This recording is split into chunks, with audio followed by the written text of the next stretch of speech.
ہمارے چینل سے جڑنے کے لیے یوٹیوب پر لمرا ایجنسی سبسکرائب کریں۔ مجرم ہو تو منہ اشکوں کے دھوتے ہوئے آؤ، مجرم ہو تو منہ اشکوں کا دھوتے ہوئے آؤ، آؤ درِ سرکار پہ روتے ہوئے آؤ۔ لکھا ہے یہ قرآن میں بخشش کا طریقہ، سرکار کی دہلیز سے ہوتے ہوئے آؤ۔ لکھا ہے یہ قرآن میں بخشش کا طریقہ، سرکار کی دہلیز سے ہوتے ہوئے آؤ۔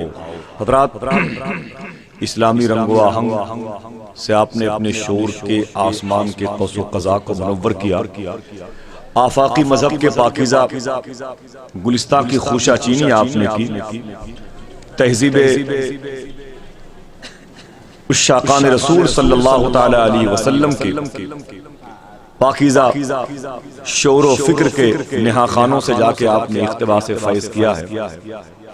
شہزادے خلیفہ سرکار حضور مفتی اعظم ہند علامہ نعمان اختر فائق الجمالی شاہ صاحب اللہ کا جو ایک انقلابی اور جاسوس پرسوس خطاب ہونا تھا وہ ہوا۔ دعا کریں کہ اس پاکیزہ بزم عشق میں آنے والے تمام تر ان مسافران عشق کو رب قدیر اپنے حبیب کے پاکیزہ کردار کا فالوور بنا دے۔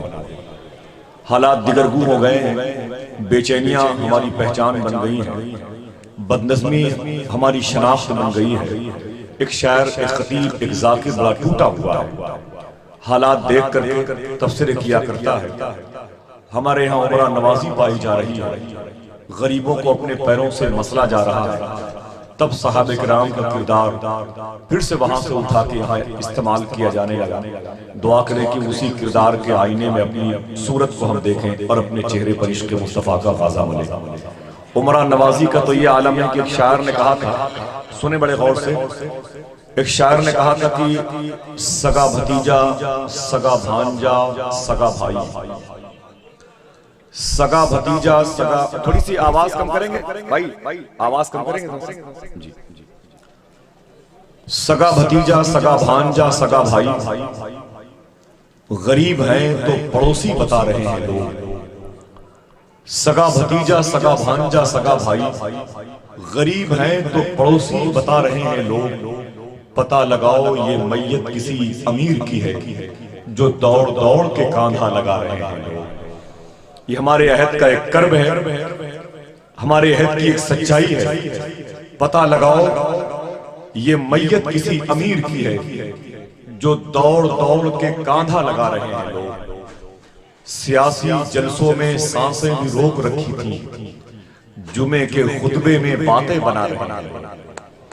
ایسا بھی وقت آن پڑا ہے کہ جو قوم دنیا کی بے چینی کی زلفیں سنوارتی تھی، آج وہ خود بے چین ہو گئی۔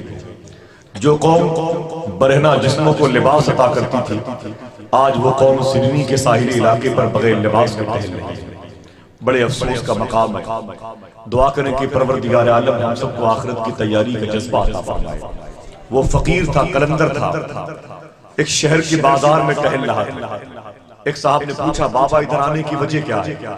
تو اس نے روتے ہوئے کہا کہ بازار والوں کی بدعملی دیکھ کر کے میں نے رب سے بات کی ہے، اے میرے مولا، میں چاہتا ہوں کہ تو ان سے راضی ہو جا، میں چاہتا ہوں کہ ان کو میں تیری بارگاہ میں لاؤں تو ان سے دوستی کر لے۔ کہا پھر؟ کہا رب تو راضی ہو گیا لیکن بازار والے راضی نہیں ہوئے۔ یہ کہتے ہیں مجھے زمینیں خریدنی ہیں، محلات کی تعمیر کرنی ہے، ایک بڑے کینوس کا مالک بننا ہے، ایک شہر پہ حکومت کرنا ہے، کرایہ دار ہوں، مکان مالک بننا چاہتا ہوں، غریب ہوں، امیر بننا چاہتا ہوں، چھوٹا ہوں، سب سے بڑا بننا چاہتا ہوں، یہ رب سے دوستی نہیں کرنا چاہتا۔ بڑا افسوس ہوا، اس فقیر کو چلا گیا، 2 دن کے بعد قبرستان میں ٹہل رہا ہے۔ اسی شخص نے اسے پھر دیکھ لیا، کہا بابا آج قبرستان میں یہاں آنے کی وجہ؟ اس فقیر نے پھر چیختے ہوئے روتے ہوئے کہا، کیا بتاؤ میرے دوست، 2 دن پہلے منڈی گیا تھا، بازار گیا تھا، شہر والوں کی اللہ سے دوستی کروا دوں، اس دن رب سے بات کر لی تھی، رب راضی ہو گیا تھا، لیکن افسوس یہ ہے کہ بازار کے لوگ راضی نہ ہوئے۔ میں قبرستان چلا آیا یہ سوچ کر کہ بازار والے راضی نہ ہوئے تو کم سے کم قبرستان کے مردوں کی ہی اللہ سے دوستی کروا دوں۔ میں نے رب سے بات کی، قبرستان کے مردوں سے بات کی، لیکن افسوس اس بات کا ہے اس دن رب راضی ہو گیا تھا، بازار والے راضی نہیں تھے۔ آج قبرستان کے مردے راضی ہو گئے ہیں تو رب راضی نہیں ہے۔ سمجھ رہے ہیں؟ رب کہتا ہے کہاں تھے یہ لوگ جب میرے گھر سے اذان کی آواز آتی تھی اور مؤذن کے لہجے کا مذاق اڑاتے تھے یہ لوگ، جب میرے کوئی حبیب کا نائب حدیث مصطفیٰ کے برکتوں کے علم نصب کرتا تھا تو یہ تیز ہواؤں سے اس کے وجود کو ختم کرنا چاہتے تھے، جب کوئی میرے حبیب کی آل کی محبت کا تورا اپنے سینے پہ سجانا چاہتا تھا تو یہ اس کو طنز کے پتھر سے توڑ دیا کرتے تھے۔ آج اپنی قبر میں یہ سانپ اور بچھو کے گھیرے میں ہے تو مجھے یاد کر رہے ہیں، مجھ سے دوستی کرنا چاہتے ہیں، بتا دو خبردار یہ میرے عذاب کی جھلکیاں ہیں، ابھی میں نے اور دردناک عذاب ان کے لیے جہنم میں تیار کر کے رکھے ہیں۔ اللہ اکبر، اللہ اکبر۔ مولا کائنات فرماتے ہیں موت وہ سچا تیر ہے جو اپنے نشانے پر لگنے کے لیے اپنے کمان سے نکل چکا ہے۔ سمجھ رہے ہیں؟ سرکار غریب نواز نے جن کی مزار مقدس پر جھاڑو لگایا ہو اس ذات کا نام داتا بن بخشلی ہجوری ہے، لاہور میں آرام کر رہے ہیں۔ ان سے ایک شخص نے کہا کہ حضور مجھے نصیحت فرمائیے، تو آپ فرماتے ہیں رویا کرو رب کے خوف سے۔ کہا آنسو نہ نکلے تب، کہا پھر اپنی بے غیرتی پہ رویا کرو، اپنی کم نصیبی پہ رویا کرو، اپنے ٹوٹے ہوئے اجڑے ہوئے مقدر پہ رویا کرو، کاروبار کے اجڑنے پہ روتے ہو، بچوں کی جدائی پہ روتے ہو، مفلسی پہ روتے ہو، جس خدا نے تمہیں پیدا کیا اس کے خوف سے نہیں روتے ہو۔ اللہ ہمیں درد عطا فرمائے، اللہ ہمیں عشق عطا فرمائے، اپنی خشیت سے نوازے، اپنے خوف سے نوازے، اپنے حبیب اور اپنے حبیب کی آل کا صدقہ عطا فرمائے۔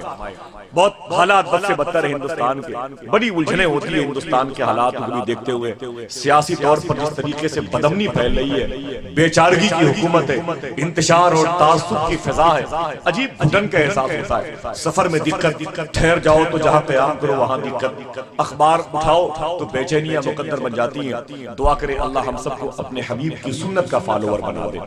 آمین کہیں، دل سے آمین کہیں۔ یہ جلسے اسی لیے ہوا کرتے ہیں، یہ جلسے اسی لیے ہوا کرتے ہیں۔ خانہ کعبہ کا طواف کرنے والی قوم نے دیکھا ایک شخص غلاف کعبہ پکڑ کے اس قدر چیخ چیخ کے رو رہا تھا کہ لوگ اپنا طواف کرتے وقت اپنی دعا بھول گئے۔ یہ کہنے لگے اے میرے مولا، یہ جو غلاف کعبہ سے لپٹا رو رہا ہے مجھ سے زیادہ ٹوٹا ہوا ہے، اس کے ہاں گناہ شاید زیادہ ہے، یہ تجھ سے بڑا ڈرا ہوا ہے۔ چیخ چیخ کر کے سب کے اس مطاف کے آنگن میں طواف کی پاکیزہ فضاؤں کو اپنے قریب بلا رہا ہے۔ میرے مولا آج سب سے پہلے اسی کی دعا قبول کر لے، یہ زیادہ ٹوٹا ہوا لگ رہا ہے۔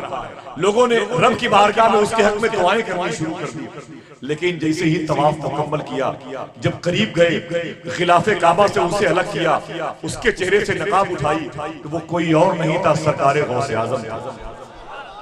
یہ شعور ہمیں کب آئے گا؟ یہ شعور ہمیں کب آئے گا؟ سرکار ظلم مصری سے کچھ لوگوں نے کہا کہ حضور بغداد شریف میں بارش نہیں ہوتی ہے، فرمایا رکو رکو ہوگی، پہلے مجھے بغداد شریف سے باہر جانے دو، جب تک یہ ناپاک وجود بغداد میں رہے گا بارش نہیں ہوگی۔ یہ انکساری کے ادبی جراثیم ہمارے دل کے اندر کب پائے جائیں گے؟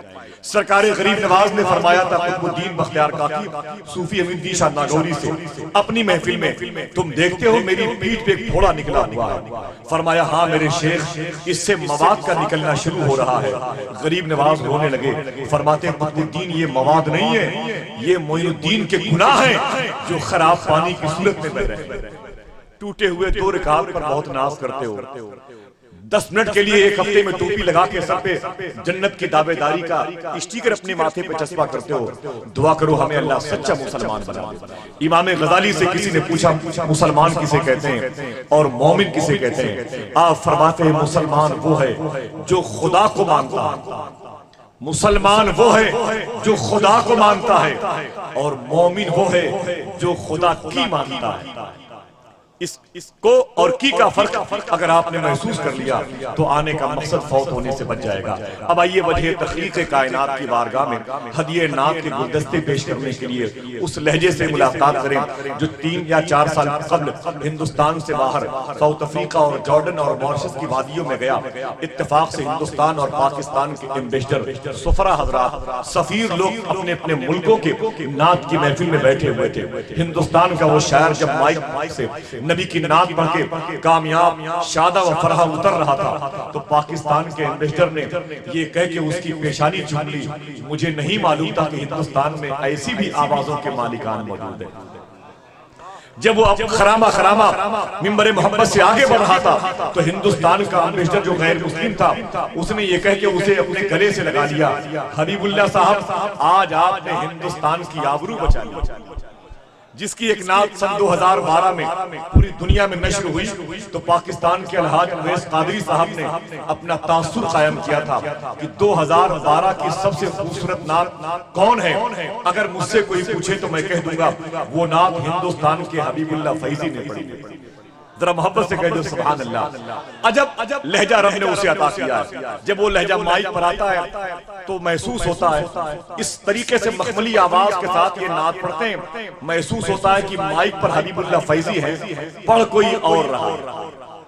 ایسا خاموش لہجہ لگتا ہے کسی دیوار سے کوئی غیبی آواز نمودار ہو رہی ہے۔ میں بڑے ادب اور احترام کے ساتھ میں انہیں آپ کی سماعتوں کے حوالے کرتا ہوں، سلیقے سے سفر کیجئے گا ان 4 مصروں کے ساتھ۔ بارگاہ سید کون و مکان تک آ گئے۔ آپ کی مرضی ہے، کوئی ایک آدمی بھی اگر سبحان اللہ کہہ دے گا تو سب کا بھلا ہو سکتا ہے۔ میں نے اشارہ جن کی طرف کیا تھا وہ ایک آدمی نے ابھی سبحان اللہ نہیں کہا، کہا تو خیر سب نے کہا ہے کہ بارگاہ سید کون و مکان تک آ گئے، ہم زمین کے رہنے والے آسماں تک آ گئے، یہ میری معراج قسمت کا کرشمہ دیکھیے، جو گیا تھا لامکاں اس کے مکان تک آ گئے۔ سرتاب قدم ہے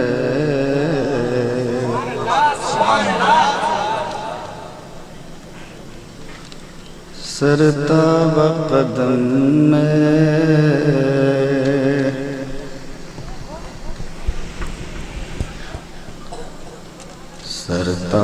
سرتاب قدم میں تن سلطان زمن پھول سرتاب قدم ہے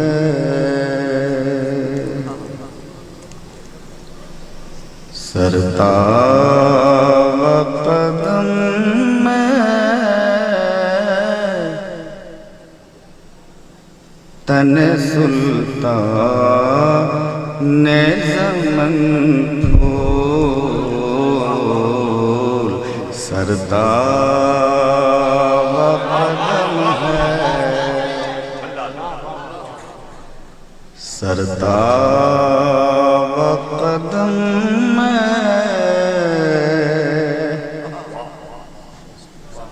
تن سلطان زمن پھول کہ سرتاب قدم ہے تن سلطان زمن پھول سرتاب قدم ہے تن سلطان زمن پھول لب پھول دن پھول زخن پھول بدن